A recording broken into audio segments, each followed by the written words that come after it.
Department of Developmental Disabilities. He is in the major unusual incident slash registry unit. Scott received his bachelor's degree in social work from OSU and a Master of Science in Administration from Central Michigan University. He has worked in the field of developmental disabilities for over 32 years. During his career, Scott has worked with Columbus City Prosecutor's Office Management ICFs. Managed some ICFs. I did that as well with the prosecutors. Yep. Yep. There you go. Well, I appreciate it, guys. Thank you very much. Thank you, Delia. That makes me sound really, really old, and I am really old. I get it, but that really makes me sound old. Kind of a dichotomy. I graduated from Ohio State with a bachelor's degree, and then get a master's from Central Michigan. I'm all messed up. I don't know what's going on. It's a problem. It's a problem. I really appreciate you guys being here today. I'll be honest with you. Every time Bethany and the crew ask me to speak here, I'm lucky enough I get to speak a lot of places. But one of the places I enjoy the most is this Direct Support Professionals Summit. Because to be honest with you, the most important work that happens. Hi guys, we got plenty of spots back here. Come on in.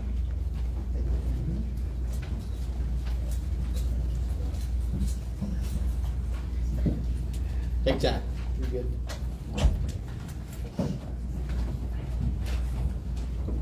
For those of you that just came in, I was just telling folks, my name's Scott Phillips, and I manage the Major Unusual Incident Unit for the Ohio Department of Developmental Disabilities. And every year, Bethany invites me out to talk to you guys, and I love it every year. I get to speak a lot. I go to a lot of different conferences, and my absolute most favorite is this conference, and it's because direct support professionals are the linchpin to the system in the state of Ohio, and don't ever let anybody tell you any different.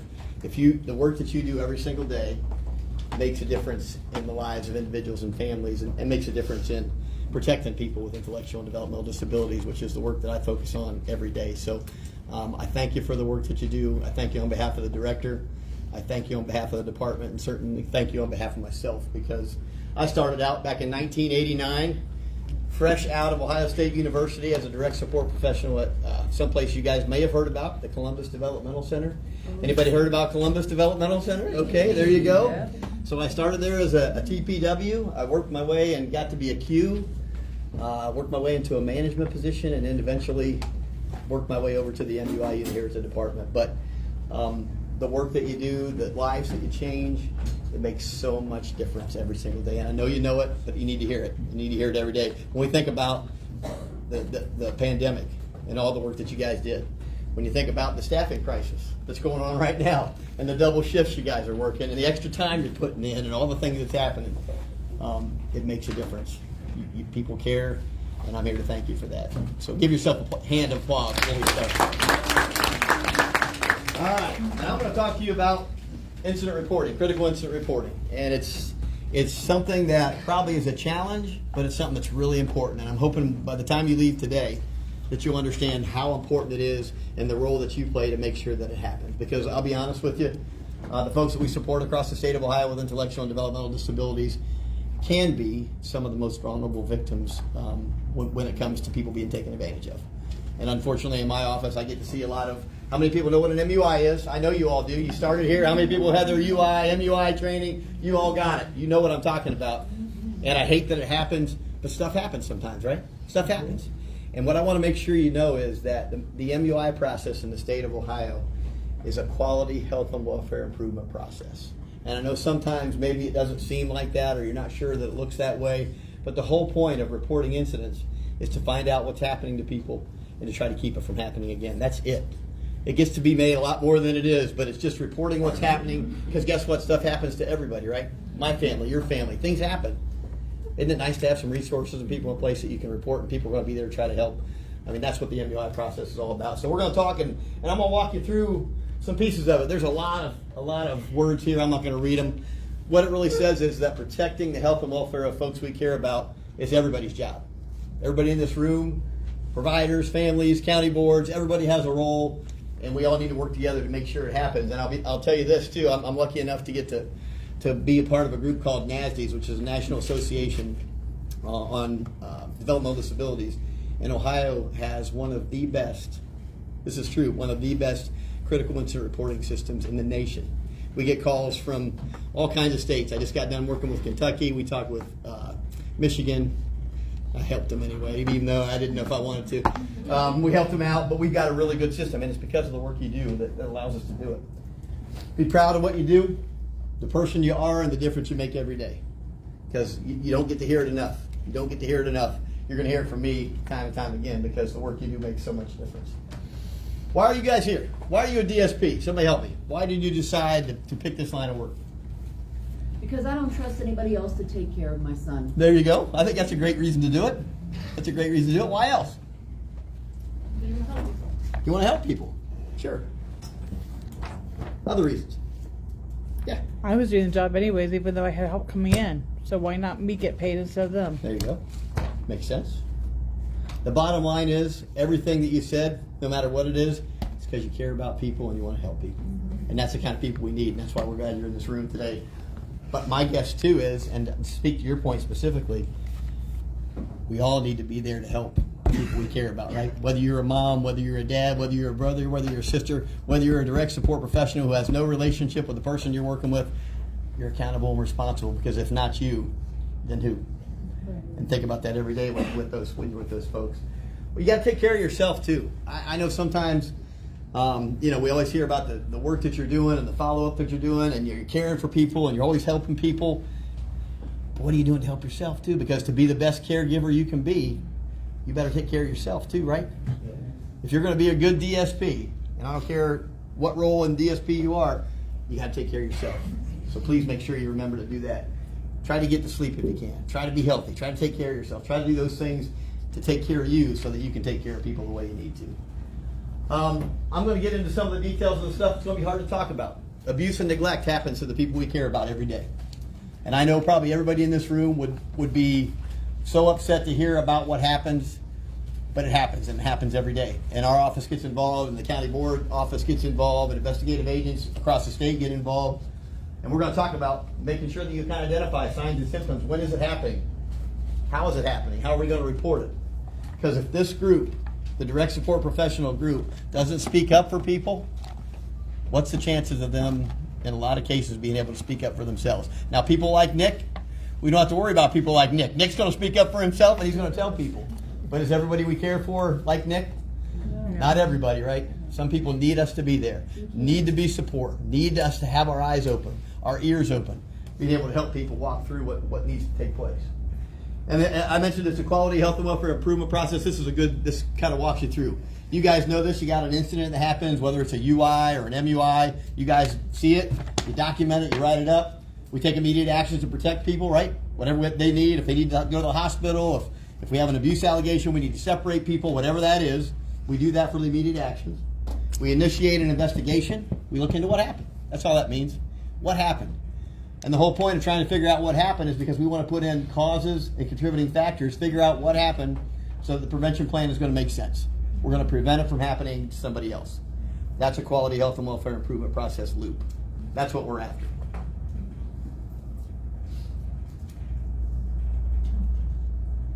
So what's an MUI? You guys all had your MUI training. I'm not going to ask you to tell me what it is. It's an alleged, suspected, or actual occurrence. Do you have to know that it happened?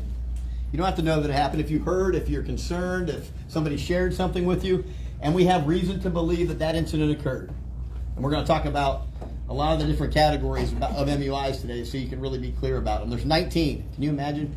Why is there 19? Who lands on 19 categories? We couldn't do 20. We couldn't do 15. We got 19. The reason we're at 19 is because every time we take a look at it, there's things that we think we need to add. And over time, these have been added over time. And so we're going to talk about all of those as we get through the rest of the presentation. Here they are. We break down all of the MUIs by appendices. And the reason we break it down by appendices is to make sure that we get the right kind of investigation for the right kind of case. Our Appendix A cases are going to get a lot more thorough investigation than maybe our B or C. And obviously in A, we've got physical abuse, we've got neglect, we've got theft, we've got all those tough ones, sexual abuse, things that happen to people that we got to have really good, thorough investigations. B still gets a good, thorough investigation, but it's a little bit different because some of those categories are a little bit different. And then C is where we get more of a review of information. So somebody's gone into the hospital, somebody's been arrested, somebody's had a UBS or an unapproved behavioral support happened. So, what do you guys think? If you look at all 19 of these, what do you think is the most reported MUI? If you had to guess, what's the most? There you go. You got it. Unanticipated hospitalization. So what that means is somebody goes in the hospital unexpectedly, right? So it's not a scheduled surgery. It's not a scheduled event. It's unexpected, and they have to go in the hospital. Why do you guys think it's important that we know something about hospitalizations in Ohio?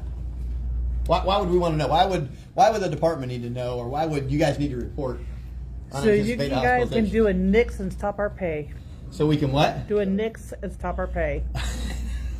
We don't get paid when they're in the hospital. Oh, well, that's an answer that I've never got before. Everybody always says because we want to know why people are being hospitalized so we can try to keep it from happening again. No, you guys will know Okay. within 4 hours, and within 4 hours you fill out a nix There you form, go. and our pay stops. Okay, well, that's not an area I'm actually knowledgeable about, but I'll trust you on that. Yep. I'll trust you on that. My area, the reason I want to know is because when tough things They're happen to always about the people, money. when your family member goes into the hospital, is it a big deal? When somebody you care about goes into the hospital, is it a big deal? Yes. Yeah, for me it is. If it was my kids, if it was my mom or dad, that's a big deal. It's a big deal for us and the people that we care about. So we want to know, and we want to try to figure out, do you think we ever find out that somebody was hospitalized because maybe they weren't getting good care? Oh, yeah. Unfortunately, sometimes we do. So it's really important. A hospitalization is a big deal, and we need to know about it, and we need to figure out what happened. And it goes back to what I said when we first started. How do we keep it from happening to somebody else? Because nobody wants. We don't want to go to the hospital. We don't want anybody else. We love to go to the hospital. Well, let's focus on MUI investigations for a minute. So, I just mentioned earlier, and I want to reinforce. We want to identify the root cause. Has anybody heard of root cause analysis before? Have you ever heard of that? So you take something that happens, and you drill down into it, and you try to figure out the root cause. And I always call it. I use it. My 5-year-old as an analogy. When my son was 5, what he did all the time, I'd tell him something, and then he would say why, and then I would tell him something, and he would say why, and we get down to like the 5th why, and finally we're out of whys. If you could do root cause analysis, let's say somebody was hospitalized. Why were they? Well, they didn't get their meds. Well, why didn't they get their meds? Well, we had a problem with the prescription. Well, why do we have that? Once you get down to the root cause, then you know you can put a prevention plan in place that makes sense. Because the goal of UIs and MUIs is to try to prevent these kind of things from happening to people. And that's what prevention is all about. And you guys are critical elements to the prevention plan that gets developed. This is a reality, and this isn't something that's going to be new to you guys. You probably all get it. People with cognitive disabilities are 4 times more likely to be victims of violent crime than the general population. 1 in 5 crime victims think that they were taken advantage of because they had a disability. 1 in 3 adults will suffer sexual abuse in adulthood. Think about that. All the people you care for, 1 in 3 are going to be potentially subjected to sexual abuse as an adult. And children with any kind of disability are more than twice as likely to be physical abused or sexually abused. Those are sobering statistics. I mean, to hear that that's the case is sad, right? We can do better than that. We should do better than that. We're better than that. But sometimes we're not. And when we're not, everybody like you, everybody like the 400 people or however many people we have in that room today, need to make sure they understand and realize it. So there's investigations for MUIs. You guys know that. You may have been a part of one. You may not have. You might down the road. It's not a big scary deal. It's just a matter of finding what happened, trying to figure out how we can keep it from happening again. But all the investigative agents across the state are trained by my department. They come through training with me, with us, and we make sure we get consistent administrative investigations across the state. IAs, they're gonna conduct interviews. They're gonna take pictures. They're gonna collect evidence to try to make sure that we know what happened and we keep it from happening again. We expect that the department, and I'll be honest with you, CMS, who oversees us, expects that when something's reported, we look into it well. We try to figure out what happened, and we try to protect people to make sure it doesn't happen again.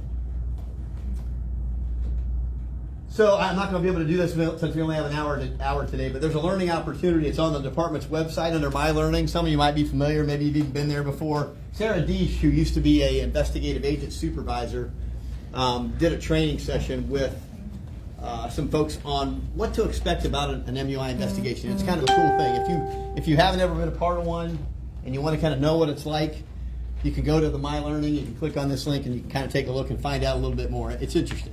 I mean, it's interesting if you're concerned or want to find out a little bit more about it. So what's your role? What do you consider your role as a DSP in our incident reporting process? What's the most important role you have? Report it. You report it, right? Be observant with the people you care for and report it. Yeah. What else? We are advocates. Immediate actions. Immediate actions. I want to talk about that for a minute because one time I saw a report come in and the person said the immediate action was we called the police. Well, that's a good action, and if it was a crime, we certainly need to do that. But what if somebody was injured, or what if somebody happened? You care for their injuries. You do all that stuff first, right? That's the immediate actions, and then you get the proper people involved if you need to. Cooperating with the investigation. Just talking with people, telling them what you know, what you observed, what you witnessed. Because they're trying to gather that information to try to make sure that they're able to figure out what happened. Medical concerns. Always address medical concerns timely. Make sure you report. You guys mentioned that. Work with the team on the prevention plan. In my mind, direct support professional is one of the most important team players in the prevention plan process. Are you guys a part of team meetings, service plan meetings, special team meetings? Anybody ever been a part of that in your career? I hope so. Because you are the person that knows the person the best. And the person who knows the person the best needs to be at the table to try to talk about how we can prevent this stuff from happening. So that's really important to be able to do that. We're going to be able to address risks that way, and then obviously we'll be able to review those MUIs and try to make sure that we're keeping them from occurring again. I'm going to try this link. I don't know if it's going to work the way this is set up. We're going to try it because it's not real loud. I don't have speakers here, and I'm hoping that you can hear it, but we'll try it and see what happens.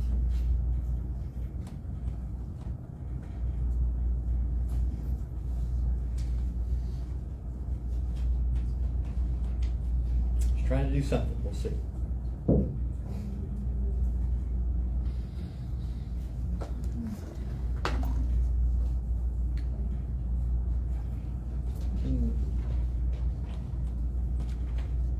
Well, looks like we're not going to be able to do it. I'll tell you what was in it. How about that? It was a story, a news story that was done.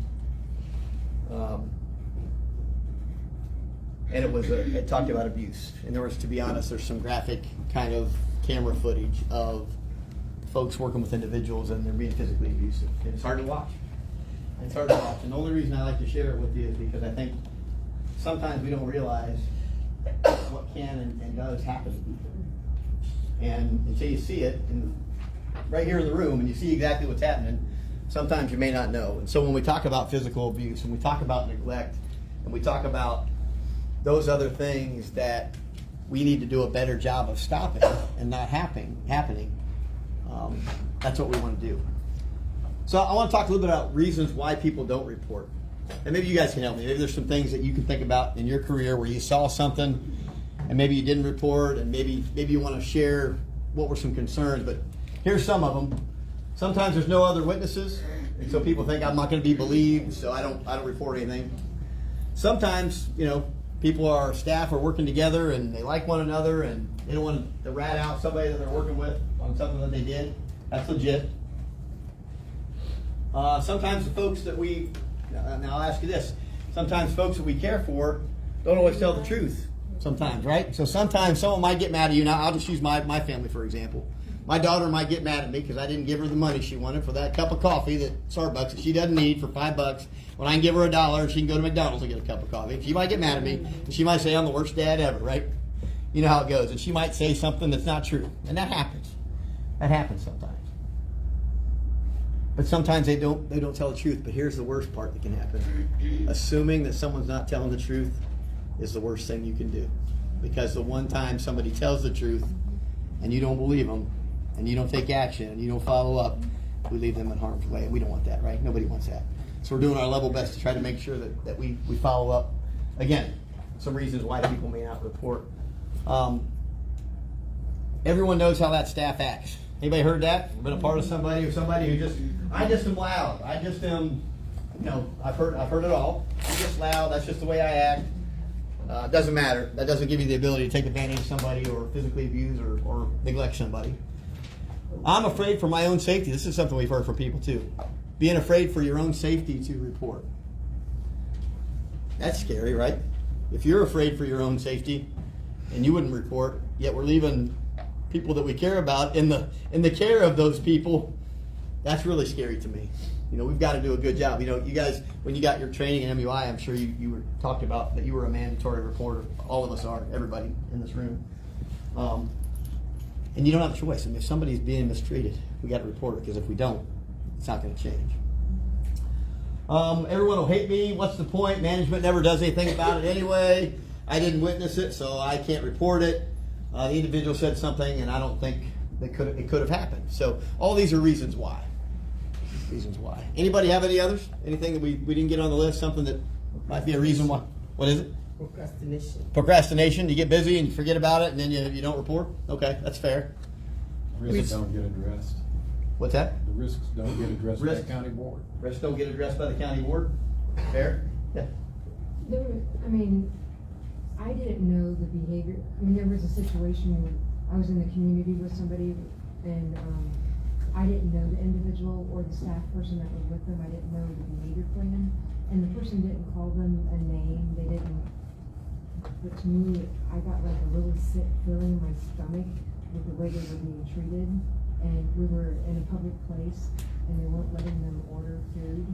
It was at a book club, and I looked around and I saw the other patrons in the restaurant, and it seemed to be bothering them too.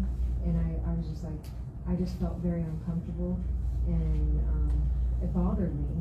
And I thought, and it bothered me all night long. You know, like I kept thinking, I wanted to say, well, I'll pay for it. Right. And, like the individual was eating ketchup, you know, and they're like they said, you know, do we have to go tell your mom, you know, and so I did call and report it to the investigative agent the next day.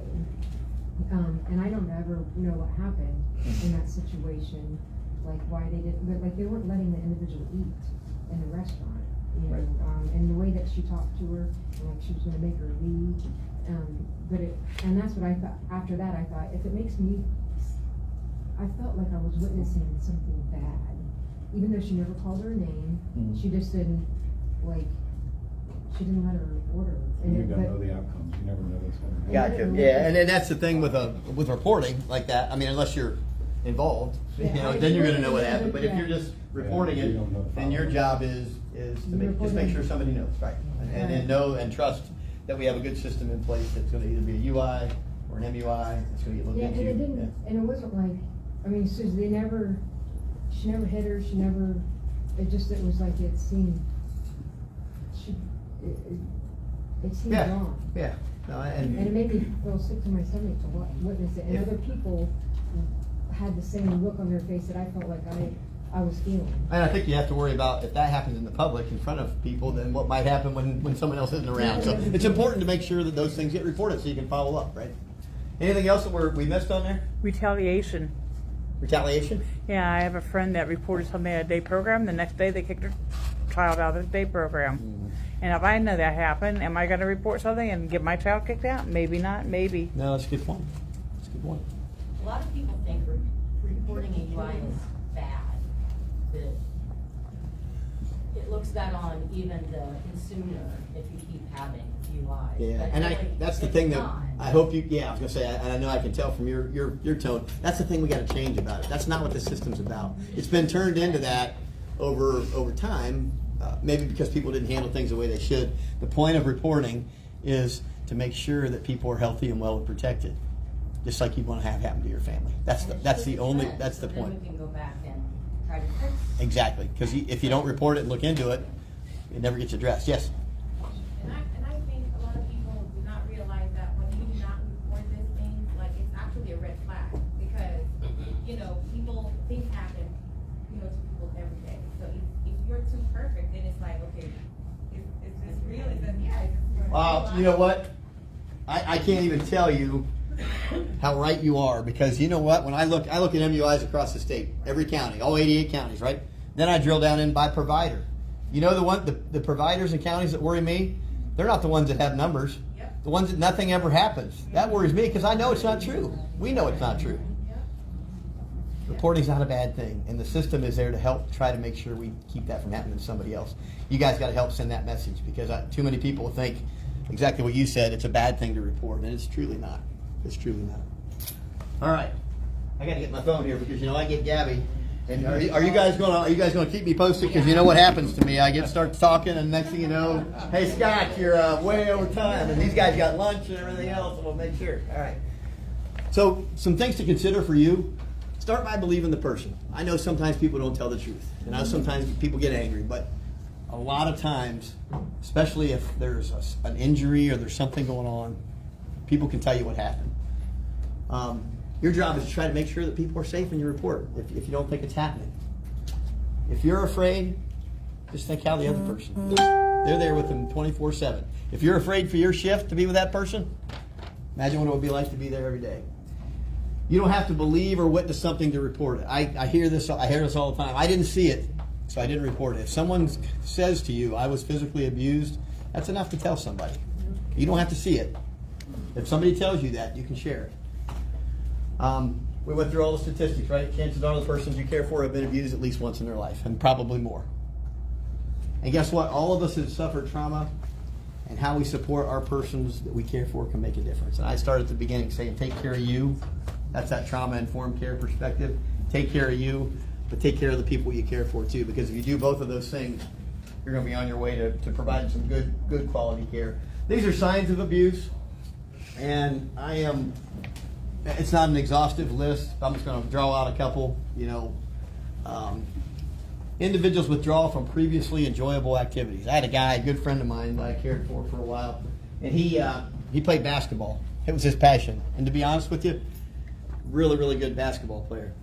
There's a guy in here, Ed, in the back. He's like 6'5". You see him back there. He can't hide. He's a really good basketball player. And there's some guys that came over, and he and I we were fortunate enough to play together. Some of these guys played tremendous basketball player. All of a sudden, he comes to me one day and he says, hey, Scott, I'm done with hoops. I'm done with basketball. This is this guy's life. This is what he loved to do. If he had free time, he'd go down the corner and shoot hoops. We get him in the league. We did all these things.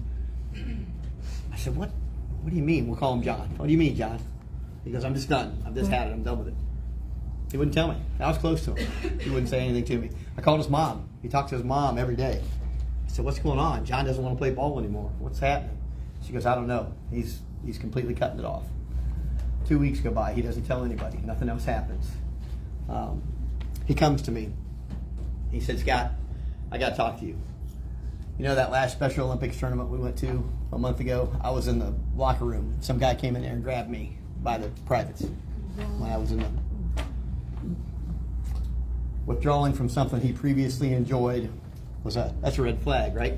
It's a red flag. Now, fortunately, we got him squared away. We got him some assistance. He's back playing ball, and he's better than ever. But those are the kind of things, when you see changes with the people you care about, and it doesn't make sense why, there could be something more to it. And being able to figure that out and trying to report that.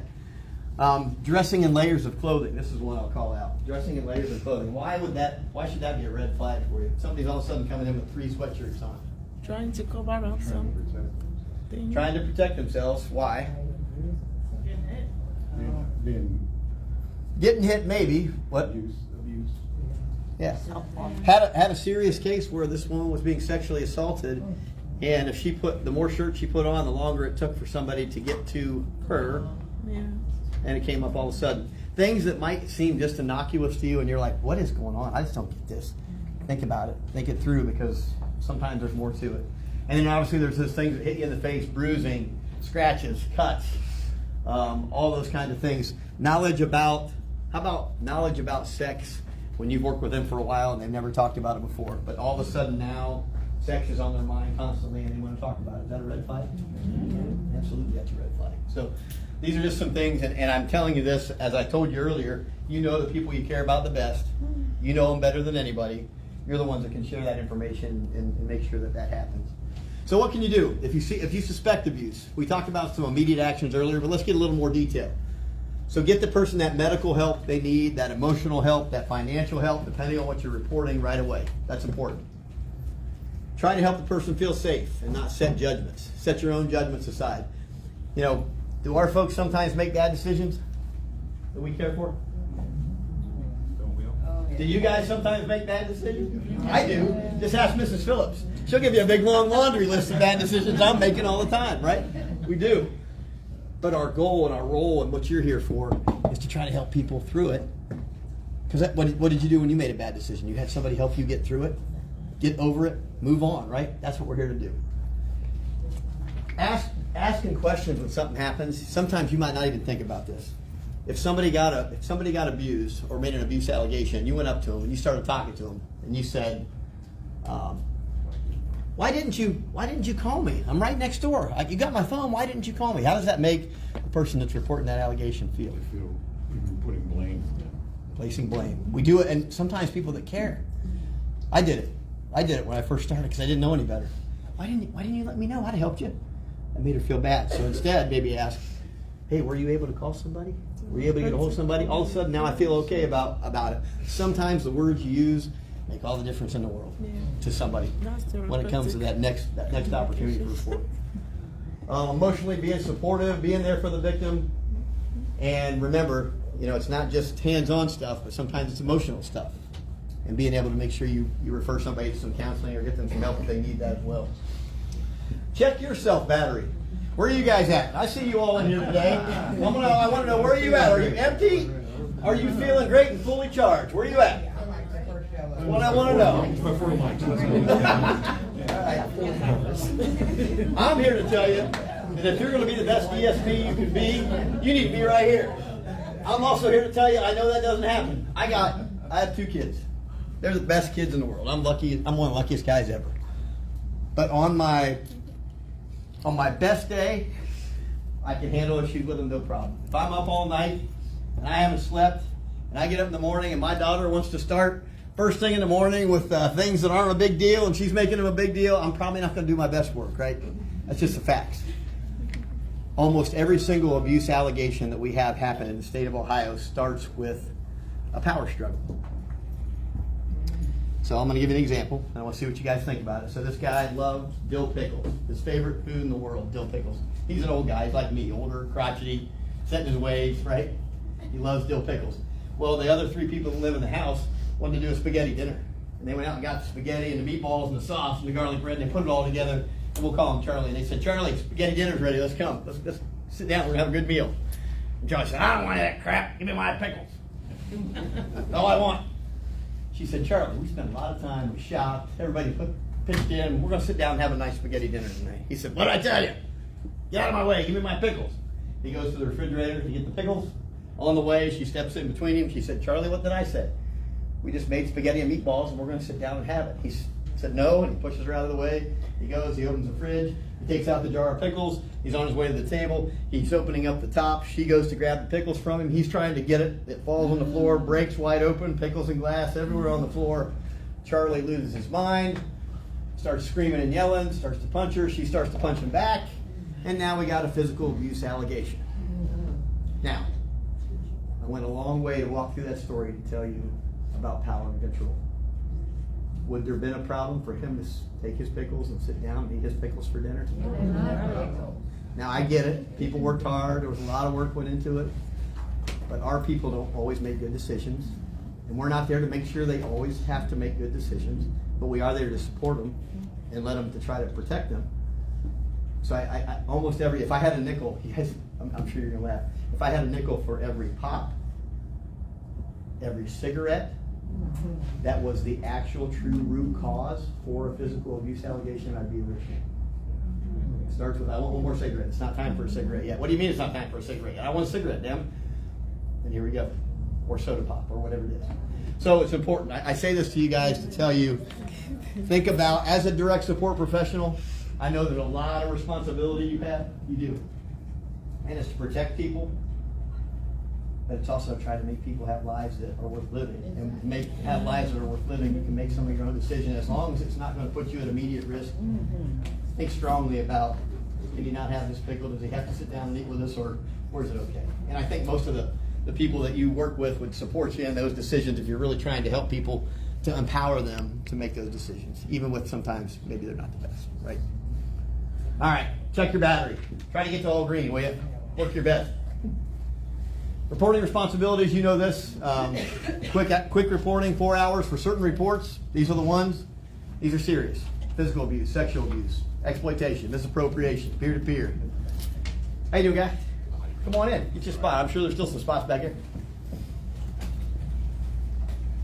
Oh, did you get that picture? You need that back? You get it? Did you get it? Yeah, I got it. Okay, cool. You're welcome. All right. Incident reporting. We talked about this. After you've handled things immediately, then you can make those notifications, making sure that things happen.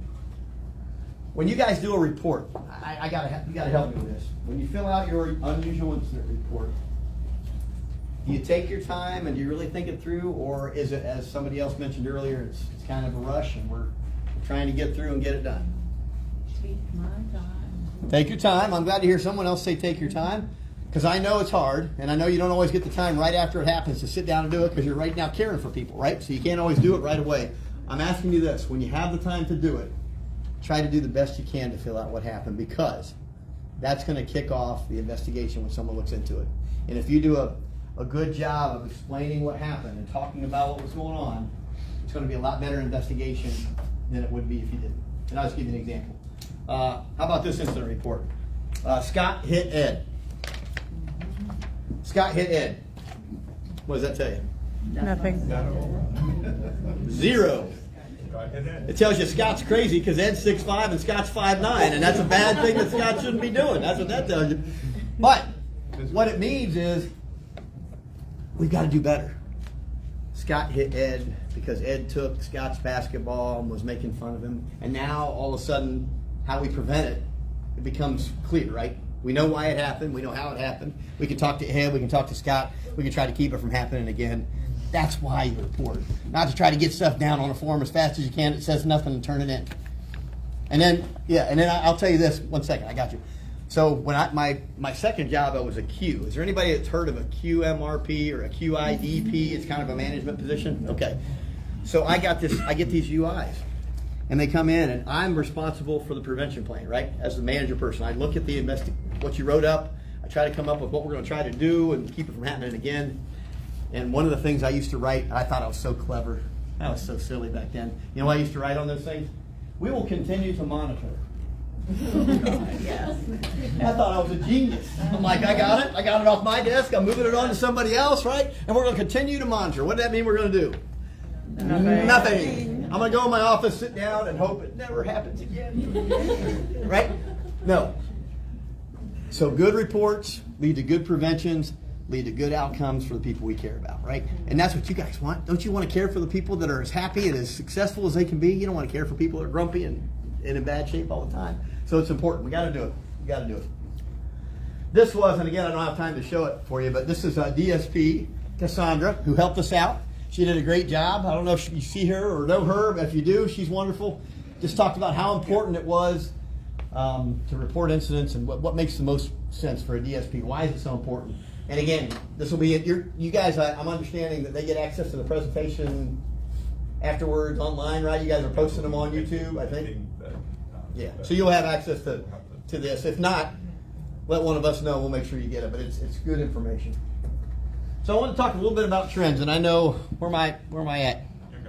Am I still okay? And don't forget that young lady had a question. Oh, I'm sorry. Yes, my fault. Yes. I just want to say, we were taught to only report facts. So when you get that, sometimes we were taught to report the facts, because I've seen people get removed from buildings where they be like, this has been leading up to this because he hit him the other day, and then you come back to us and say, oh, y'all didn't report that the other day. So then the person is removed from the building because they seen it the other day, right. But that day they might not have seen really what happened. So they're assuming they were cooking dinner when I turned around and seen the basketball, turned back around. So now you're asking them to give what they think happened instead Right. of the facts. I got you. And I understand there's probably a fine line there, but to me, and I'll just say this, and I want to know as much about what happened from what you saw or from what you think as well. Because then, I mean, my guess is if you're writing up a report, probably somebody's going to talk to you about it anyway.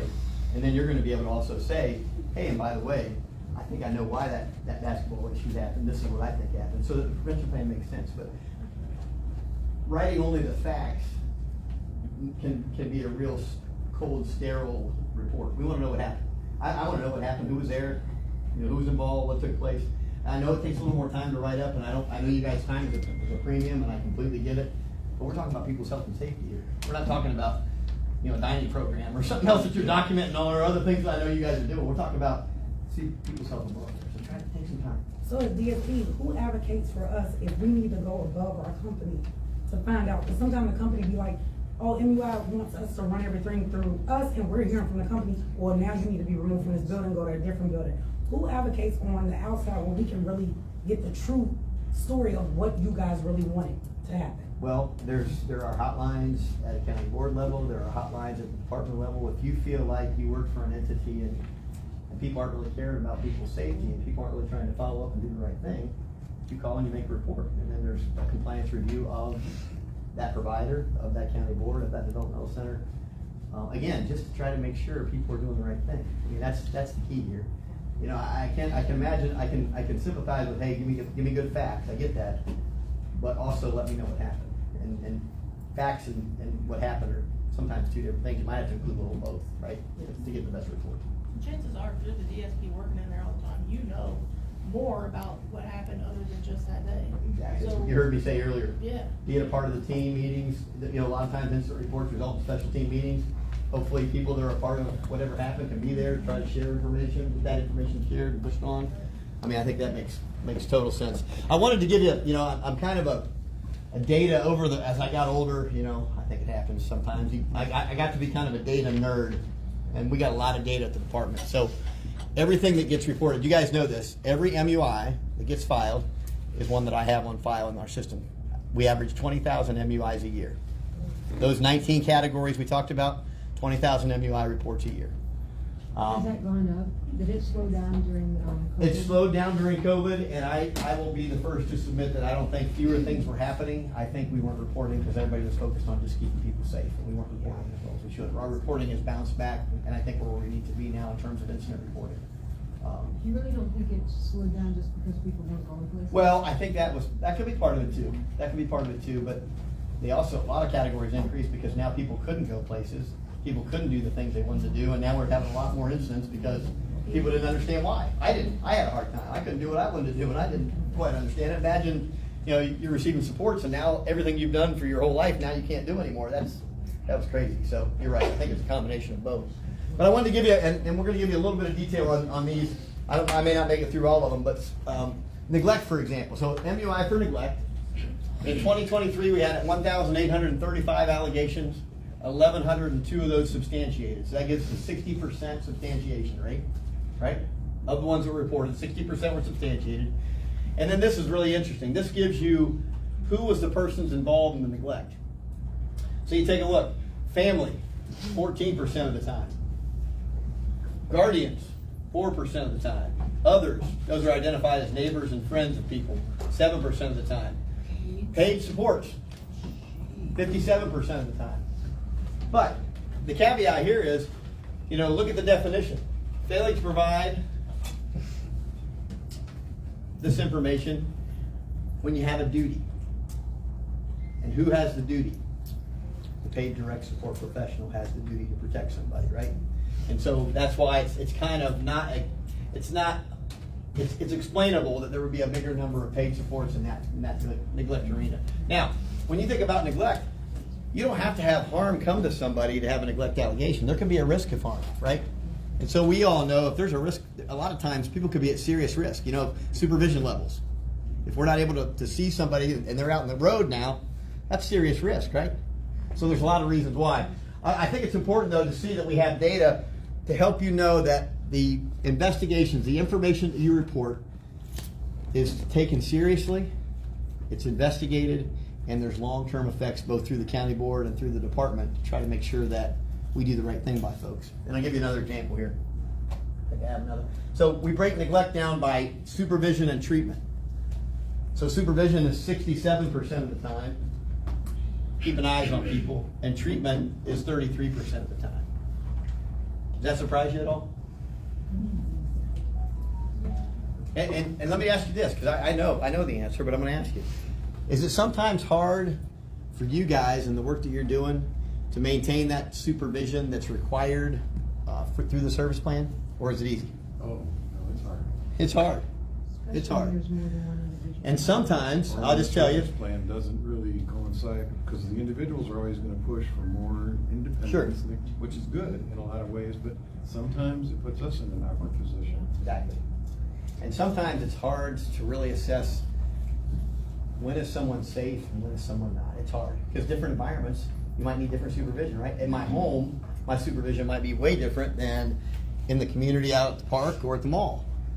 And we got to do, I say we collectively, the system's got to do a good job making sure that we try to think about that supervision level no matter where somebody's working. But if they're in their home, if they're away. And we're doing a better job. I really feel like we're doing a better job systemically of trying to get that done. I got to talk to you about this, transportation safety. I can't imagine. Last year we had 146 substantiated transportation safety neglects. Now, what do you think we mean by transportation neglects? Not being properly tied down. Somebody wasn't properly secured. Now, either their chair wasn't secured properly or their body wasn't. So maybe the chair was, but they didn't get their body, and then when they stopped, they went flying out. Or, believe it or not, and I know you'll have a hard time believing this, we had, I think, 8 or 10 situations where people had a van with a lift and people were pushed in their chair out and the person had forgotten to bring the lift. Oh. I mean, you almost sit there and you think, I don't know how that can happen, but it happened at least, I think, 8 to 10 times. And it's just something, when I talk about preventable incidents, guys, that's a preventable incident. That should never happen to anybody, right? We all know that. I mean, we should always look before we push somebody out to make sure the ramp is up so that we're not doing that. So, but I want to make sure you think about, and imagine it's somebody in a wheelchair that's dropping 5, 6, 8 feet sometimes, depending on how big a van we're talking about. So yeah, these incidents, I mean, they result in broken bones, they result in concussions, and unfortunately in some situations can result in death.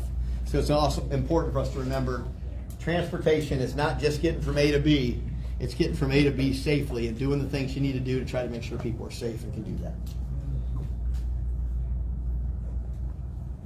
These are some whys of why we had so many. A lot of times the person had a history of eloping. Oh, the other thing I did not mention, and we're coming up on summer. We're getting ready to go into summer, right? When it's going to get 80, 90 degrees out, leaving people in vehicles with the windows up. We've had significant bad outcome where people were left unattended for periods of time, locked in the car on an 80 or 90 degree day. And again, I see all you shaking your hand, and I know nobody in here would ever do anything like that, but it happens. And I want to make sure that you know about it and that we make sure that we get out in front of it because we don't want that to happen or take place. How about people impaired when they're driving? You think we ever have a direct support professional who's impaired when they're driving people around? Yeah. I would like to say we shouldn't, but we do. And we have had probably about 8 or 10 of those cases last year where someone got a DUI while they're driving a van with individuals. And you're all sitting going, that can't happen. There's no way that happened. It didn't. So it's important that we know. But you guys did away with the drug testing for transportation. You do not have to have a drug test to get your transportation certification anymore. I don't know the detail of that, but yeah. You know, I know that And background checks and drug testing are still required from the UI and MUI perspective if you think somebody has been under the influence. After the accident. Gotcha. Mm-hmm. But before the accident, for me to be certified as a NMT or an HBC transportation, I no longer have to have a drug test. About 6 years ago, you had to have a drug test. You no longer have to have a drug test Gotcha. to get certified. Which makes me leery of having anybody else transport my child. No, I get it.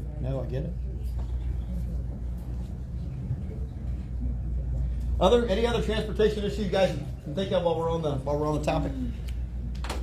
Those are the primary ones. What about unsafe vehicles? Yeah, you know, fortunately, knock on wood, we haven't had too many where it was a result of an unsafe vehicle accident. So that's good. Yeah. When is a UI not a UI? Okay. Like my son has frequent falls. And because he has frequent falls, I was told because he has frequent falls, it's not really a UI. He just doesn't have good balance. He tips over, he falls easily. The UI definition is very, very broad. You know, and it is purposefully so. I was told you can do a UI. another You can do a reform. UI. Honestly, you can almost do a UI for anything that you want because the point of it is to report what happened, try to keep it from happening again. I was told So- because it happens so often, I really don't have to report it. I'd be concerned about that because I think Yep, I was told every that. time it happened, it's important. He falls. We want to try to keep doing more. So we can talk more. Okay. Doesn't Yes. that get written into their ISPs? Yeah, a lot of times it should be. Well, and I Yeah, will say it was. this. It was wrote down in my ISP that he has frequent falls. Yeah, then you don't have to report it because it's not unusual then. Right. Because it's That is the difference between Okay. usual or unusual. I mean, I would get what you're saying. Okay. Yes, I'm sorry. I know you had a question back there. No, I said texting and driving. Ah, you're right. That is true. It was, I think it is on our list. It wasn't a lot, but texting and driving, fortunately, we all know it happens more than it should, right? And probably for us, if we're honest with ourselves, sitting in this room, it probably happens more than it should because you got to be focused, especially when you're driving somebody and their lives are in your hands when you're driving, right? Yeah. And I do know you get an OVI if you're on your own prescription meds, and you get one if you actually fall asleep. It was a young lady in our county that got one who had individuals in the car, and she got off of another agency because she did an overnighter, went to her day shift one, and just fell asleep behind the wheel and still got the OVI. So, I mean. Yeah, that's a shame, but that's more of a system. We got to get people from having to work double shifts all the time. That's the root cause of that kind of stuff, right? I mean, that's it. How am I doing on time? Am I getting close? You have 10 minutes? All perfect. All right. I'm doing good. We may make it through. So this is another one that is important for you guys to know, and it just breaks my heart here. Attempted suicides. At the beginning of the pandemic, and I'm going to show you some data here in a minute, it was a problem for us. Once the pandemic started, it's an epidemic. Folks that we have that are attempting to harm themselves. And I want to show you the data that's going to support it, and you won't believe it. So here is all the way back to 2012, 2023, and here's around the pandemic start. You can see it. Mental health issues are a real thing, guys. Whether you have a developmental disability or you don't. And we got to do a good job of trying to get out in front of this. If somebody's saying they're going to harm themselves, take it serious, get some support, see what you can do. If I've heard once, I've heard it 10 times. That's just Scott's way of getting attention. Well, if Scott's getting attention that way, then we need to figure out how we can help him, because there's something more than just getting attention for that. So, and you can tell by the numbers. These are the number of attempts. Fortunately, these are the number of people that were actually able to commit suicide. So these numbers are much smaller. These are the actual attempts, though. Everybody on this, in these numbers, has attempted to, and remember our definition says, and you're hospitalized. So it's not just somebody, took a plastic knife and did this and nothing happened. That's not what we're talking about. Somebody had to be hospitalized because of the outcome of what they did. So it's really important that we get out in front of issues related to suicide. Some great supports here, and you guys are probably all familiar, but you can text for hope. If you can text, it's a texting world now. You can text for hope and get somebody immediately to help you out, and get access to a 24/7 counselor. Suicide prevention, 800-273-TALK. A lot of steps, but if somebody's you're concerned about them harming themselves, please ask them, try to keep them safe, be there for them, and stay connected with them. Significant injuries. We had a 1% increase in significant injuries last year. Remember, these are broken fingers, broken bones, scalding, burns, anything that requires immobilization. So it's not just a fall and a scratch. We're talking about a significant injury that meets the requirement. So we did have some pretty significant numbers of those. I wanted to share a little more data with you. These are falls. And this probably isn't surprising to you. Starting in 13 and going through 23, so we got 10 years of data here. And you can see the total number of significant injuries that we had, the falls. So it tells you, about 40 to 50% of every significant injury that happens to people we care about is from a fall. Is that surprising to you? No, because a lot of our folks deal with different things. And then this is the sad part here, right? The number of deaths related to falls. Our office at the department chairs the mortality review committee, so we take a look at every single death that happens for somebody that has an intellectual or developmental disability. And choking and falls are the two most preventable issues that happen with people we care about. And again, I know I'm preaching to the choir when I come talk to you guys, but choking and falls, those are the two things that can happen, can result in immediate death of somebody we care about if we're not careful. So it's important to know. This is just a fall example that we had. A lot of things you can do for fall trends, OT and PT assessments. Sometimes it's medication. Somebody may be on a medication that might need adjusted. Vision as you get older. I'm proof. I can't even sit at this computer anymore without my cheater glasses. You gotta have vision checks, environmental checks. All those things that you can do to try to help people from falling. My son. I love my son, but he walks around in the house with his socks hanging half off his feet. It almost falls And he doesn't even have balance or gait problems. So those loose rugs, that water on the floor, all those things that could potentially be a precursor to a nasty fall, we want to try to make sure that we're thinking about. Medical emergency, this is what we're going to talk a little bit about the choking. So medical emergencies, you guys know, there's the definition. It's when we have immediate attention that's provided to save an individual's life, okay? So AED, if we do chest compressions, we do CPR, and then obviously anything that we do related to choking relief, all of these are things that are medical emergency MUIs. Take a look at some data here. What stands out for you on this graph? Choking. Yep. Look how many choking cases in 2023 that we had. 415. 415. It dwarfs every other issue there for medical emergency. This is the one that'll really drive you crazy too. Here's choking episodes. The blue is the number of choking emergencies, okay? The gray is the number of successful interventions where we intervene successfully. And then the blue is the part that keeps me awake at night. And that's, again, the people that pass away from choking deaths every year. And over the last 2 years, we've averaged close to 20. And of those 20, 60 to 75% of them could have been preventable. It's a big deal, guys. It's a big deal. And I know you're so busy, and I know you're working. I know meal times are hectic and crazy because I used to do it. But people are on diet textures for a reason. People have supervision levels for a reason. And it just takes, the hardest part of this is it just takes one time where we're lax in what we're doing and something can be catastrophic. So I hope, you know, and I know every time, I hope, did y'all get to see the alert? We do health and safety alerts on choking all the time. I hope you get to see it. The last one that we had a family member of somebody who choked and passed away who was on video. So we had the choking information about how you can try to prevent it and the information on what to do in advance of it. But we also had a family member of somebody who died from a choking episode talk about her experience and what happened.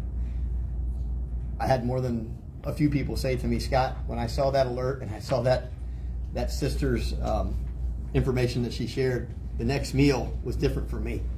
I was really paying attention. I was on top of it. I was making sure. And I know, again, it's hard because I know you're busy. But boy, oh boy, you know, trying to protect people during meal times has got to be critical. 3 minutes. 3 minutes? Yeah. Oh, I heard some stomach growl. Was that your stomach I heard growl? It's getting that time, man. All right, let me see what else I got. I want to make sure I cover everything with you. I think we're about to the end anyway. Yeah, we are just about to the end. I'll finish up with the last couple slides here.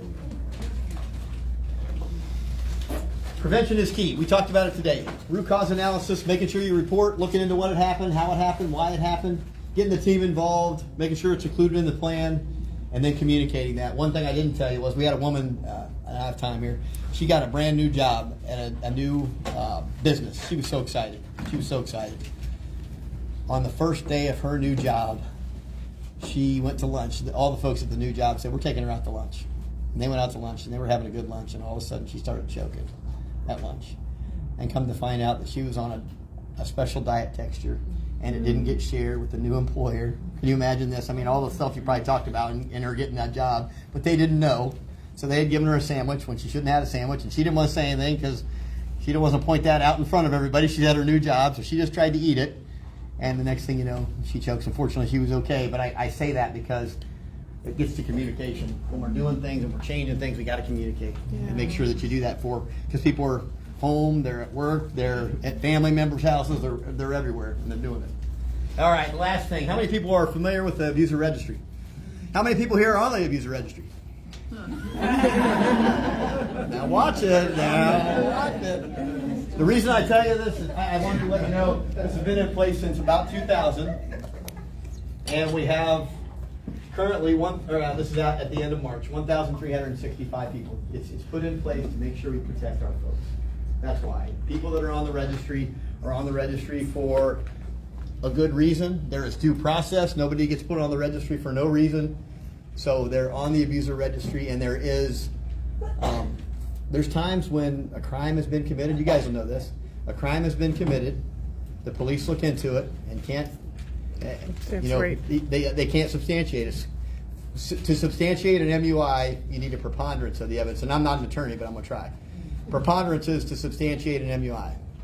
put somebody on the abuser registry, you need clear and convincing. To put somebody in jail, you need beyond a reasonable doubt, right? So sometimes the police can't do anything.